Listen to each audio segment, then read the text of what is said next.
All right. One of the hardest things in geometry to teach is proofs. Okay? Proofs are a whole nother level. They're what separated geometry to be a college level class in the past, right, from being taught in high schools. So geometry used to be taught purely in college. Okay? Because it's a higher level way of thinking. And in doing so, we used it to prove mathematics, right? And people would, all over the world, would prove their theories, okay? And we'd come up with theorems. These are the things we work with today. All right, so the first step to a two-column proof is drawing it out. Well, that was easy. Okay? That's not too bad. The second step to a proof, the given. Step one, always start with one given. Okay? I'm going to start with what it says first. AD bisects angle BAC. And this is what we call, how do we know that? Because it's given. Okay? So that's, and I have seen on the state test, this be missing all the time. You're like, oh, that's nice. It's given. Number one is always given.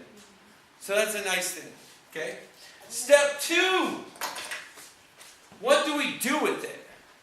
What can we do with this guy? Okay? That's step two. So what does step one tell us? AD bisects BAC. BAC.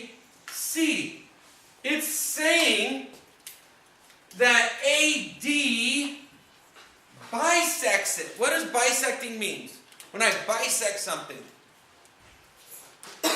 When I bisect something, I split it in half. Not just in two pieces, two exact pieces. So if I bisect this angle, I've split it in two congruent pieces.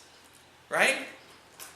So that means that angle 1 is congruent to angle 2.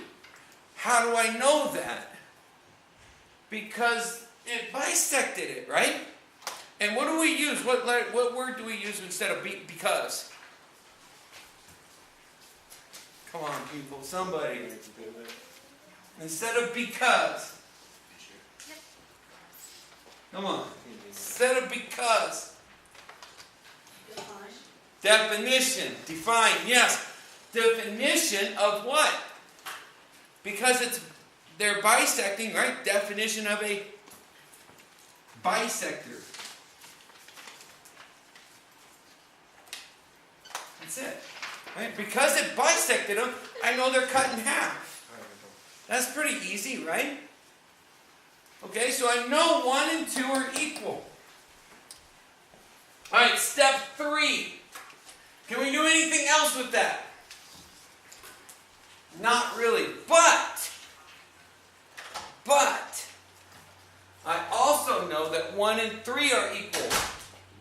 So step 3 says, hey, angle 1 is congruent to angle 3.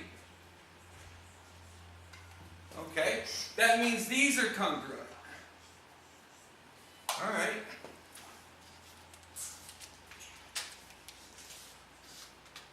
Well, what's nice about that is I know that this is congruent to this, right? Right? And so I have an angle. So, how did I get this, first of all? did that come from? What's this called? The given. So that was given to me. Alright, how does that help me? If 1 is equal to 3, what else can I determine? 1 is equal to 3. What else can I determine?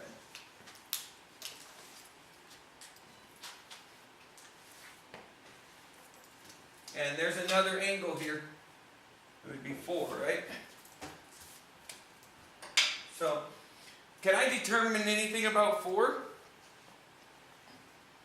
Let's see.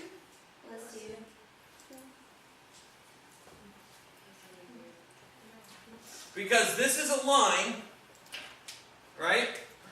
This is a line, okay? And this is a bisector, okay? If I know that 1 is congruent to 3, then I know that 2 is congruent to 4. Definition of a bisector. Okay? Because this angle bisector bisects this side. Okay? And when it bisects that side, it means that these two angles have to be the same, which means that these two angles would now have to be the same. Because they have to add up to 180 degrees, right? And so if these two angles are the same here in this triangle, because it adds up to 180, and this triangle adds up to be 180, right? And these two are the same. Okay? So, I will know that 2 is congruent to 4. Question?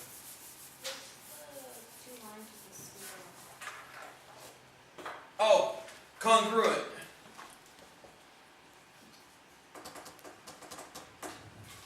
This means it's the geometry way of saying equals. Okay? When measures are the same, we call them equal. When angles are the same, we call them congruent.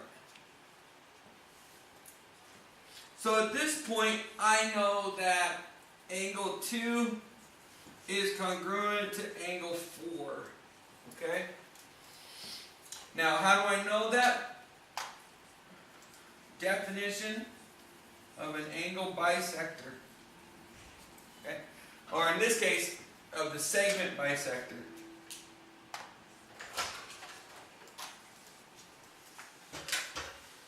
Okay?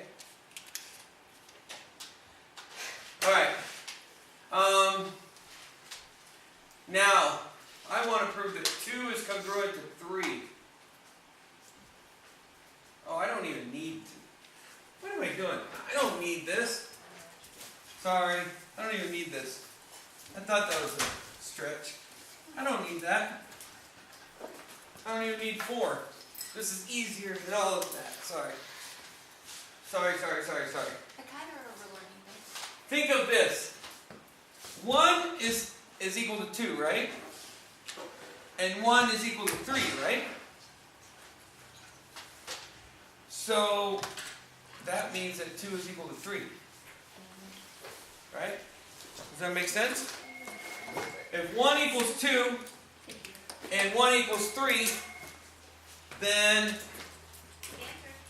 angle 2 is congruent to angle 3. And that's the transitive property. Okay? So that's the transitive property.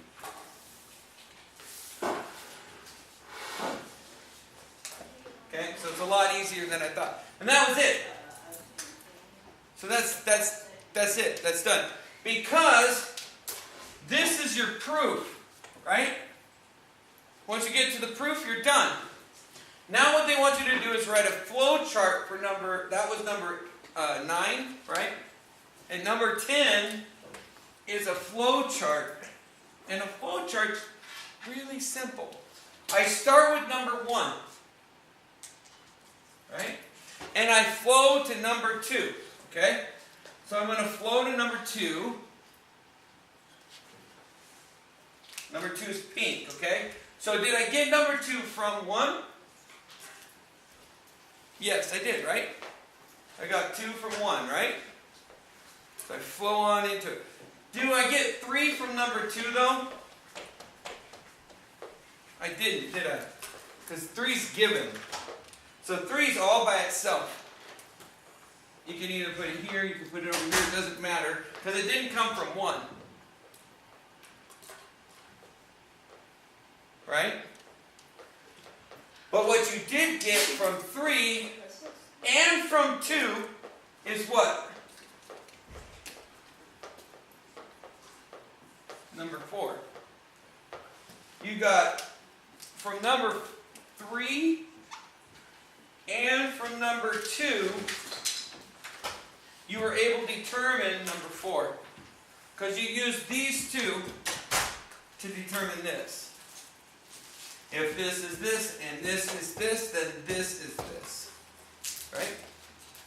So if this is this, and this is this, then this has to be this. Transitive property. What's transitive? Okay? So transitive is if A equals B, and BA equals C, then B equals C. That's the transitive property. Okay? And so, here's a new property that we go over today. That's this. Okay? That's a good question. What's transitive property? And that's it. That's those two problems. Okay?